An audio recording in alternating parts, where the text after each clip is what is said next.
Welcome to Blue Briefing, our video look at an important paper in the American Journal of Respiratory and Critical Care Medicine.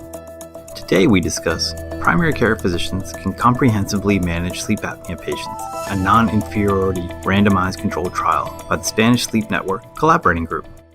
Obstructive sleep apnea, or OSA, is an important health problem to diagnose and treat due to its multiple health effects, including heart disease, stroke, and performance in daily activities affected by sleepiness. In-laboratory polysomnography, or PSG, is a traditional way to diagnose OSA. However, the approval of home sleep testing with portable monitoring equipment has allowed the diagnosis to be made more quickly and cheaply in some patients. The natural question raised by these advances is whether the primary care physician can diagnose and treat OSA with in-home testing followed by auto-adjusting CPAP as effectively as sleep physicians who test patients with in-lab PSG and provide the follow-up care.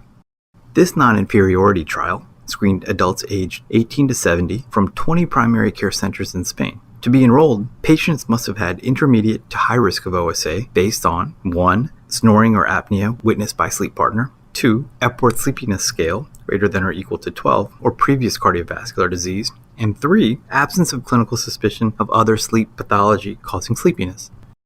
323 patients screened by their primary care physician fulfilled inclusion criteria, but 16 patients were excluded, so 307 were randomized. 159 patients were enrolled in the PHA arm, short for primary healthcare area, versus 148 referred to the sleep unit and in-laboratory protocol. 4 patients dropped out before testing, leaving 303 patients in intention to treat analysis.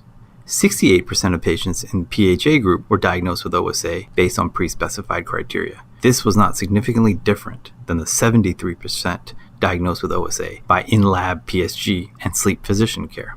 In both arms, patients diagnosed with OSA received CPAP based on pressure from a single recorded auto CPAP home session. The primary study outcome was non-inferiority of in-home testing based on Epworth Sleepiness Score, or ESS change, at 6 months. Other outcomes studied included blood pressure, cardiovascular outcomes, CPAP compliance, health-related quality of life, and cost. This table shows the primary study endpoint. PHA represent participants managed through primary care, and the rows below show the patients managed with in-lab PSG, both for per protocol and intention to treat analyses. At 6 months, the improvement in ESS in the PHA group was non-inferior to ESS improvement in participants with an in-lab sleep study in both analyses.